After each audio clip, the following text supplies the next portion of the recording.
जय श्री कृष्णा। प्रिय भक्तों, भगवान श्री हरि के आशीर्वाद से आप सभी को परम धाम की प्राप्ति हो। आज भगवान कृष्ण के सबसे प्रिय कार्तिक मास का दूसरा दिन है।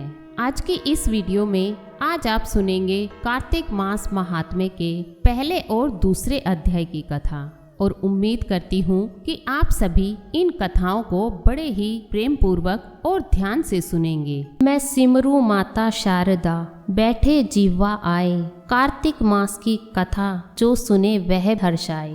कार्तिक का महात्म्य सब प्रकार के दुखों का नाश करने वाले और सारी सृष्टि का पालना करने वाले श्री गणेश जी, ज्ञान की दाता श्री सरस्वती जी, सब पुराणों के कर्ता श्री व्यास जी और गुरुदेव के चरण कमलों में नमस्कार करके भगवान के श्रद्धा और भक्ति रास में डूबे हुए कार्तिक मास की कथा कहती हूँ। नैमिषारण्य तीर्थ में श्री सुत जी ने 88,000 शौनका आदि ऋषियों से कहा, अब मैं आपको कार्तिक मास की कथा विस्तार पूर्वक सुनाता हूँ, जिसका श्रवण करने से मनुष्य के सभी पाप नष्ट हो जाते हैं और अंत समय में वैकुंठ धाम की प्राप्ति होती है।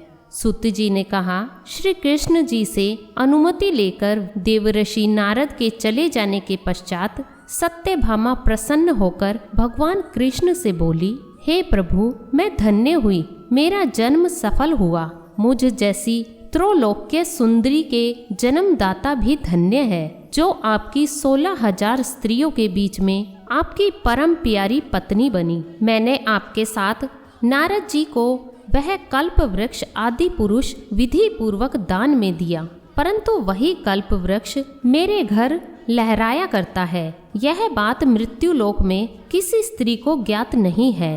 हे त्रिलोकीनाथ, मैं आपसे कुछ पूछने की इच्छुक हूँ। आप मुझे कृपया कार्तिक मास की कथा विस्तार पूर्वक सुनाइए, जिसको सुनकर मेरा हित हो और जिसके करने से कल्प पर्यंत भी आप मुझसे विमुख न हो। सुत जी आगे बोले, सत्यभामा के ऐसे वचन सुनकर श्री कृष्ण ने हंसते हुए सत्यभामा का हाथ पकड़ा और अपने सेवकों को वहीं सूखने के लिए कहकर विलास युक्त अपनी पत्नी को कल्प वृक्ष के नीचे ले गए।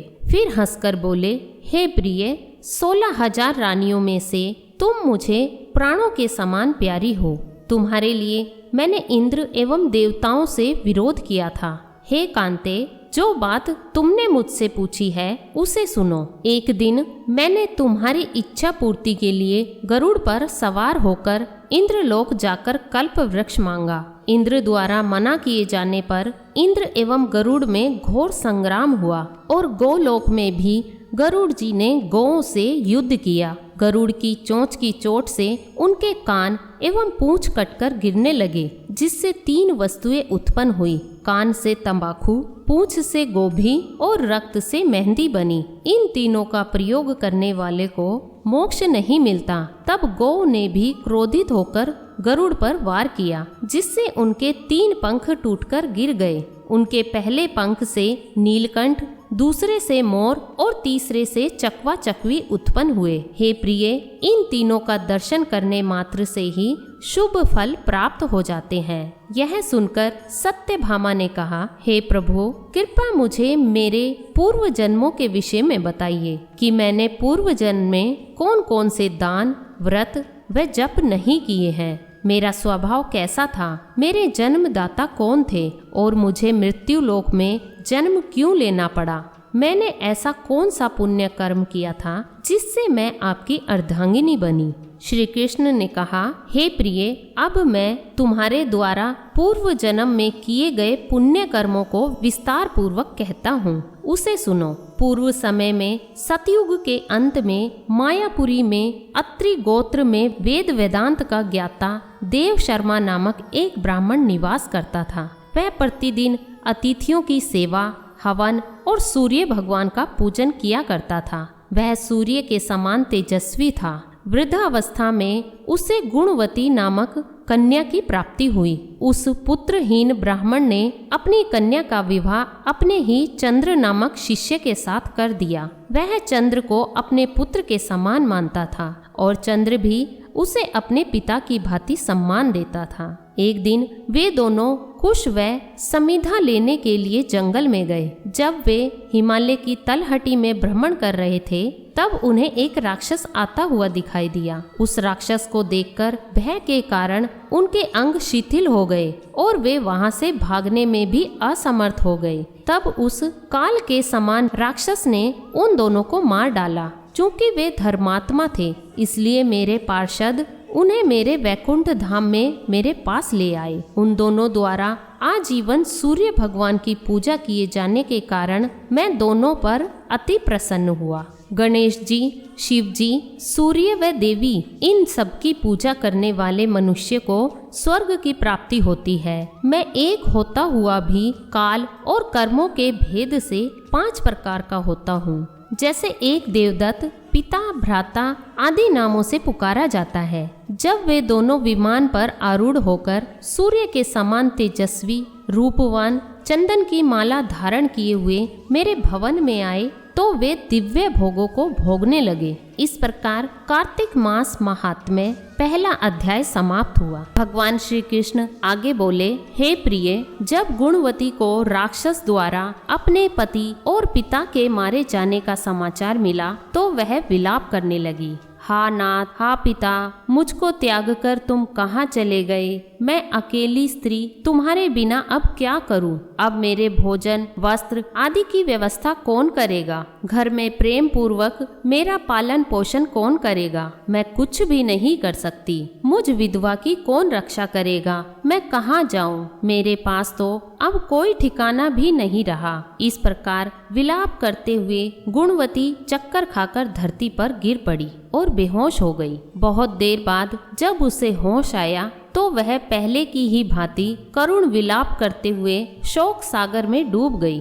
कुछ समय के पश्चात जब वह संभली तो उसे ध्यान आया कि पिता और पति की मृत्यु के बाद उसे उनकी क्रिया करनी चाहिए जिससे उनकी गति हो सके। इसलिए उसने अपने घर का सारा सामान बेच दिया और उससे प्राप्त धन से उसने अपने पिता और पति का श्राद्ध आदि कर्म किया। तत्पश्चात वह उसी नगर में रहते हुए 8 पहर भगवान विष्णु की भक्ति करने लगी। उसने मृत्यु उपरांत तक नियम पूर्वक सभी एकादशियों का व्रत और कार्तिक महीने में उपवास एवं व्रत किए। हे प्रिय, एकादशी और कार्तिक व्रत मुझे बहुत ही प्रिय है। इनसे मुक्ति, भुक्ति, पुत्र तथा संपत्ति प्राप्त होती है। कार्तिक मास में जब तुला राशि पर सूर्य आता है तब ब्रह्म मुहूर्त में उठकर स्नान करने व व्रत व उपवास करने वाले मनुष्य मुझे बहुत प्रिय है, क्योंकि यदि उन्होंने पाप भी किए हों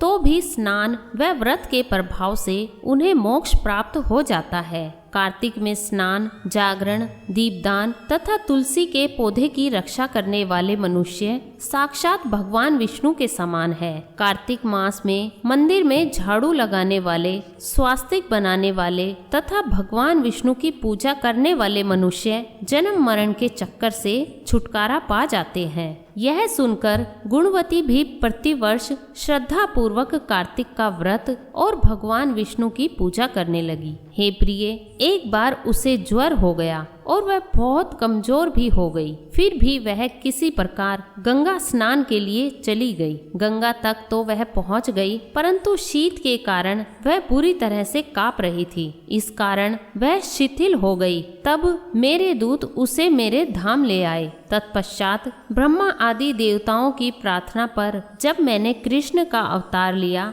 तो मेरे गण भी मेरे साथ इस पृथ्वी पर आए, जो इस समय यादव है। तुम्हारे पिता पूर्व जन्म में देव शर्मा थे तो इस समय सत्राजीत है। पूर्व जन्म में चंद्र शर्मा जो तुम्हारा पति था वह डाकू है, और हे देवी, तू ही वह गुणवती है। कार्तिक व्रत के प्रभाव के कारण ही तू मेरी अर्धांगिनी हुई है। पूर्व जन्म में तुमने मेरे मंदिर के द्वार पर तुलसी का पौधा लगाया था। इस समय वह तेरे महल के आंगन में कल्प वृक्ष के रूप में विद्यमान है। उस जन्म में जो तुमने दीपदान किया था उसी कारण तुम्हारी देह इतनी सुंदर है और तुम्हारे घर में साक्षात लक्ष्मी का वास है, क्योंकि तुमने पूर्व जन्म में अपने सभी व्रतों का फल पति स्वरूप विष्णु को अर्पित किया था। उसी के प्रभाव से इस जन्म में तुम मेरी प्रिय पत्नी हुई हो। पूर्व जन्म में तुमने नियम पूर्वक जो कार्तिक मास का व्रत किया था, उसी के कारण मेरा और तुम्हारा कभी वियोग नहीं होगा। इस प्रकार कार्तिक मास में व्रत आदि करने वाले मनुष्य मुझे तुम्हारे समान प्रिय है। दूसरे जप तप यज्ञ दान आदि करने से प्राप्त फल कार्तिक मास में किए गए व्रत के फल से बहुत थोड़ा होता है, अर्थात कार्तिक मास के व्रतों का 16वां भाग भी नहीं होता। इस प्रकार सत्यभामा भगवान श्री कृष्ण के मुख से अपने पूर्व जन्म के पुण्य का प्रभाव सुनकर बहुत प्रसन्न हुई। इस प्रकार कार्तिक मास महात्म्य के दूसरे दिन की कथा समाप्त हुई। बोलिए कृष्ण भगवान की जय। आज इसी वीडियो में कार्तिक मास के दूसरे दिन की कहानी सुनाती हूँ। एक समय की बात है, किसी नगर में एक बूढ़ा व्यक्ति रहता था और उसकी 7 बहुएं थी। एक बार कार्तिक का महीना आया और उसने अपनी बहुओं से कहा कि मैं कार्तिक का स्नान करूंगा, क्या तुम इसे निभा दोगी? 7 में से 6 बहुओं ने मना कर दिया, लेकिन बड़ी बहू ने कहा कि मैं निभा दूंगी। बूढ़ा हर रोज सुबह उठता और नदी पर स्नान कर घर आता। गीली धोती को वह बड़ी बहू के आंगन में सुखा देता। जैसे जैसे उस गीली धोती में से पानी की बूंदें जमीन पर गिरती, वैसे वैसे वह हीरे मोतियों में बदल जाती। धोती से हीरे मोती गिरते देख बाकी 6 बहुओं से रहा नहीं गया और वे बोली कि हम भी बूढ़े को अपने यहाँ नहाने को बोलते हैं। उन्होंने कहा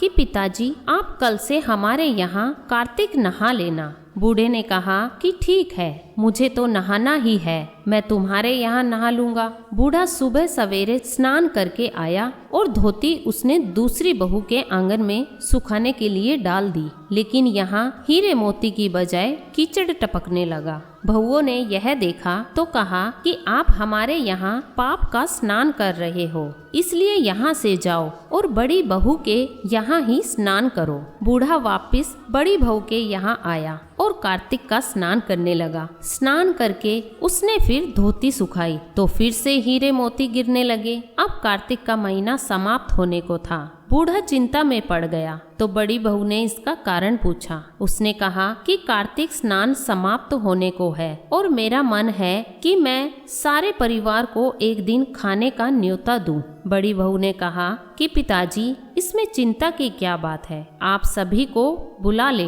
मैं खाना बना दूंगी। बूढ़ा सभी को निमंत्रण देने गया तो बाकी बहुओं ने कहा कि जब तक यह घर पर रहेगी हम खाने पर नहीं आएंगे। बूढ़ा फिर से चिंता में घिर गया कि ऐसे कैसे होगा और सूखने लगा। बूढ़े को सूखते देख बड़ी बहू ने कहा कि पिताजी, अब आपको क्या चिंता है? बूढ़े ने बाकी 6 बहुओं वाली बात बड़ी बहू को बता दी, जिसे सुनकर वह बोली कि पिताजी ठीक है, मैं खाना बनाकर रख जाऊंगी। और उसने वैसा ही किया, खाना बनाकर रख दिया और अपने लिए 4 रोटी लेकर खेत पर चली गई। इधर 6 बहुओं ने खाना खा लिया, लेकिन जाने से पहले बाकी बचे खाने में कंकड़ पत्थर डाल गई कि बड़ी बहू आएगी तो परेशान होगी। इधर खेत में बैठकर बड़ी बहू कहने लगी कि राम जी की चिड़िया, राम जी का खेत, चुगलो चिड़िया भर भर पेट। मेरे ससुर ने घर में जगह दी है और मैंने खेत में चिड़िया को बाजरा डालकर वह घर आ गई। घर आई तो बूढ़ा फिर उदास बैठा था। उसने फिर पूछा कि यह उदासी क्यों? सब ठीक ठाक निमट गया ना? वह बोला कि हाँ, सब ठीक निमट गया, लेकिन वह तेरी देवरानियां बाकी बचे खाने में कंकड़ पत्थर व मिट्टी डाल गई। बहू ने कहा कि कोई बात नहीं पिताजी, मैं तो अपने लिए 4 रोटी फिर बना लूंगी। बहू बूढ़े से बात कर घर के भीतर जाकर खाने को देखती है, लेकिन वह देखती है कि जिस खाने में वह सब कंकड़ पत्थर डालती है वह हीरे मोती में बदल गए हैं। घर की जगह महल खड़ा हो गया है, धन दौलत से भर गया है, अन्न के भंडार घर घर में भरे पड़े हैं। वह बूढ़े को बुलाकर कहती है कि पिताजी, आपने तो कहा था कि मेरे लिए कुछ नहीं बचा है, लेकिन यहाँ तो हीरे मोतियों के भंडार हो गए हैं। पूरे घर में धन की वर्षा हो रही है। साधारण सा घर महल में बदल गया है। बूढ़ा सब चीजें देखकर बोला, बेटी, तुमने सच्चे मन से कार्तिक स्नान निभाया था, लेकिन बाकी बहुओं ने पापी मन से इसे निभाया, इसलिए कार्तिक देवता तुमसे प्रसन्न हुए और यह फल दिया। हे कार्तिक देवता, जैसे आपने बड़ी बहू की सुनी, वैसे ही आप सबकी सुनना। बोलिए कार्तिक देवता की जय। बोलिए कृष्ण भगवान की जय। इसी तरह हर दिन के महात्म्य को सुनने के लिए चैनल को सब्सक्राइब करके बेल आइकन बटन जरूर प्रेस कर लें, ताकि मेरी आने वाली वीडियो का नोटिफिकेशन आपको सबसे पहले मिल सके। वीडियो अच्छी लगी तो लाइक करके कमेंट बॉक्स में जय श्री कृष्णा जरूर लिखें। मिलती हूँ अपनी नेक्स्ट वीडियो में। हरे कृष्णा।